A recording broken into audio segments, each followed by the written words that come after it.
Hey guys, welcome back. It's Craig Gale, the Cheap Gamer 82, and I'm coming back with part 2 of how to save you money on video. Specify DLCs, season passes, and how you can save on those. Really, I'm not a big fan of season passes or DLC unless it has extra content like new levels to play or extra content. I'm not a really big fan of extra characters unless it's a fighting game, if that makes any sense. Like Street Fighter. Give you a little story. I mean, if I'm a big Street Fighter fan, I'm a big fighting game fan, and I bought I call it Vanilla Street Fighter 5. And when I took it home, it had absolutely no story. The supposed story that it originally had was about 3, maybe 4 matches per character. The story took about, I think, 8 months to come out, which was really good. Like, one of the best story modes in Street Fighter. Usually I try to be the best in fighting games, even though I have this one friend that kicks my butt every single time.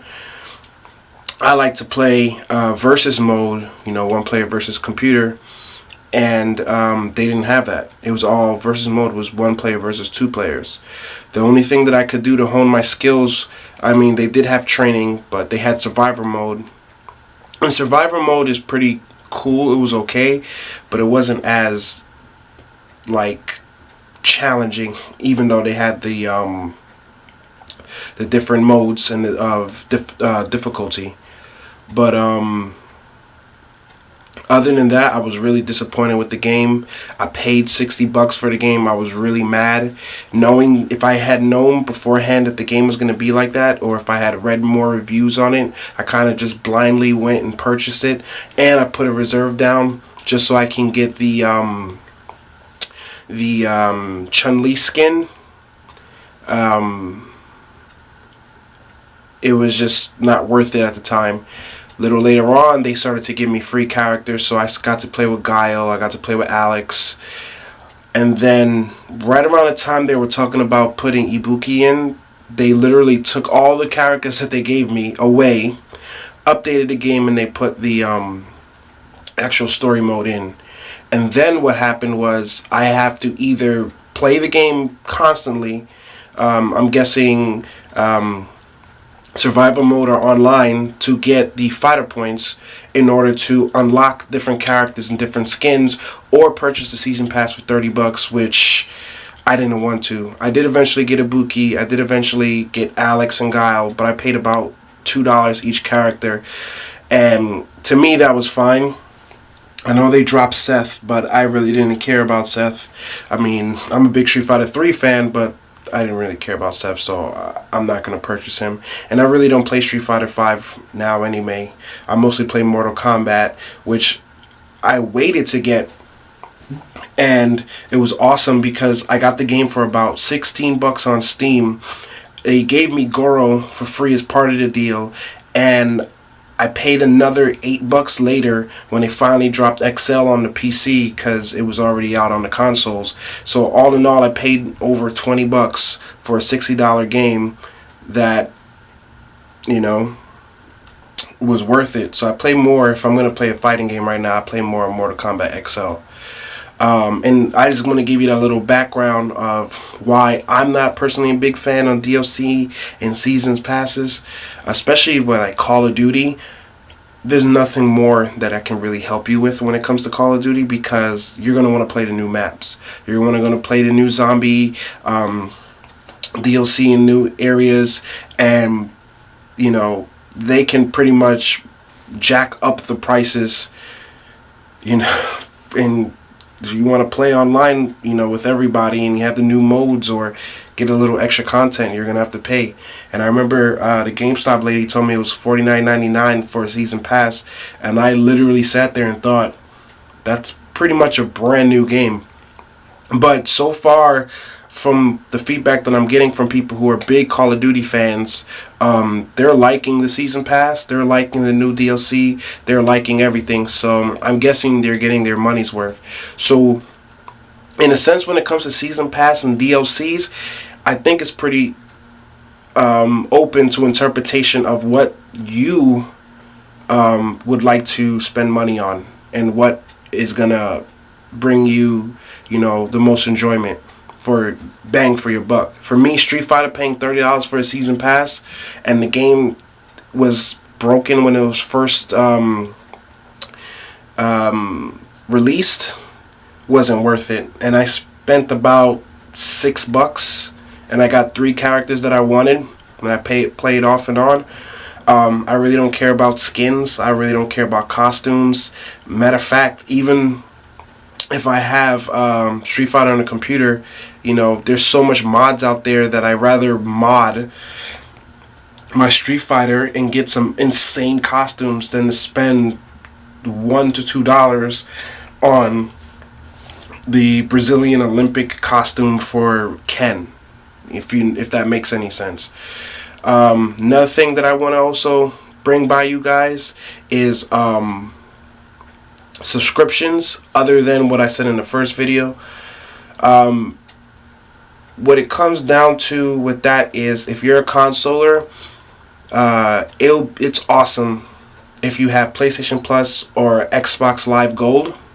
And the reason why is because they give you, I know Xbox gives you 4 free games a month, 2 for the One and 2 for the 360. PlayStation, I'm not too sure how many they give you, but it's awesome to have. Obviously, if you're a gamer like me, you're going to have them because you want to play online. But what you get to do is you get to, in my sense of how I interpret it, try the game out completely.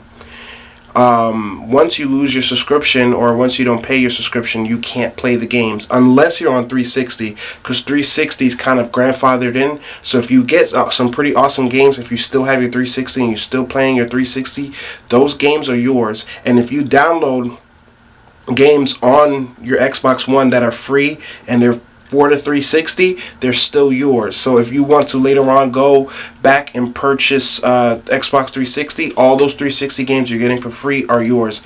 And they put out some pretty amazing games. I'm going to make some videos where I reveal the newest games that's coming out for free on those platforms. But reason why I love it so much is because I'm going to spend money on it anyway for Xbox Live and PlayStation Plus. And you save money at the end of the day, because you try the game out, you play it. You could play it as long as you want, as long as your subscription's good. And then GameStop, Amazon, Best Buy, well, maybe not Best Buy that much, but most of these outlets that sell video games are going to drop the prices of these games, because games come out so much, especially in November, because that's literally the month of games. And what you can do is you can go purchase the game after the physical copy.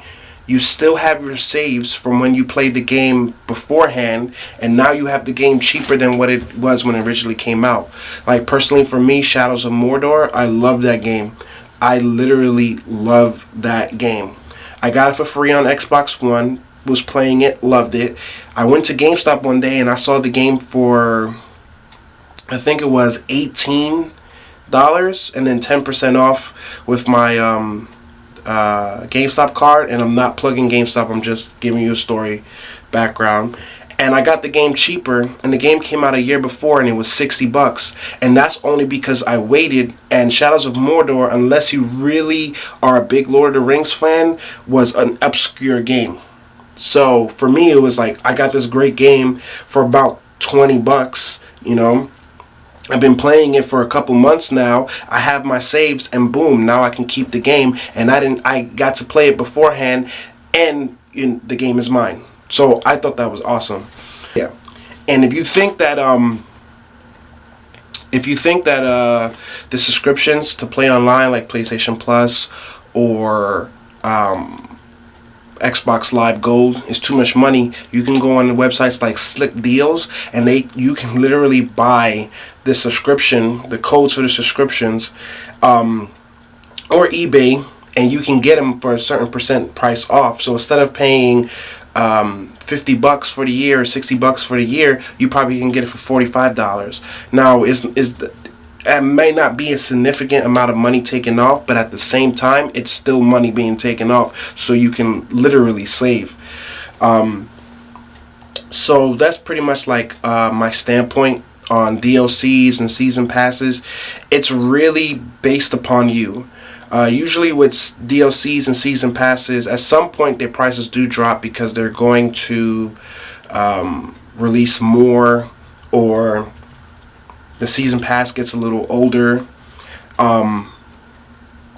It's basically up to you what you want to do with you know, your money. You know, it's harder, but you can check websites and see if you can still get those DLCs or the season passes cheaper. Because like I said, with Mortal Kombat, I literally got XL for about $8 on Steam, and that's because before, when they had a sale, I got it cheaper.